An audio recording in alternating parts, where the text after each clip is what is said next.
నీ close peoples, నీ కూడా తిరిగేవారు కదా, నీ క్లోజ్ టీం ఏరని ఆ ప్రధాన యాజకుడు అడిగినప్పుడు యేసుప్రభు ఏమన్నాడు? ఏమనలేదండి, మౌనం ఉన్నాడు.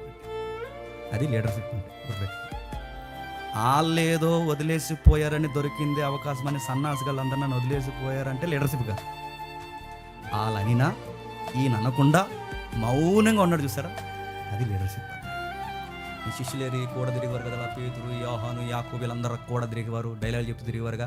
నీకు ఏదో పెద్ద బాడీ గార్డ్స్లో తిరిగేవారు. ఏరి వాళ్ళందరూ ఏరి అన్నప్పుడు ఏరి, నిజానికి ఆయన చెప్పొచ్చు ఏరి, నా మీద సిలువు బండి వెంటనే పారిపోయారు, నాకు సిలువు శ్రమ అమలు జరుగుతుంది అన్నప్పుడు పారిపోయారు, ఒక్కడు నాకు కూడా లేదని శత్రువుల ముందు అవమానంగా ఆయన మాట్లాడే అవకాశం ఇప్పుడు ఆయనకు ఉందా లేదా? సంఘము సహవాసం అంటే చెప్పిన మన టీం మెంబర్స్ కొరకు లేదా యేసు ప్రభు యొక్క శిష్య బృందం కొరకు శత్రువులు అడుగుతుంటే శత్రువుల ముందు తన టీం మెంబర్స్ని డౌన్ చేసి మాట్లాడలేదు, చూసారా? అది లీడర్ క్వాలిటీస్.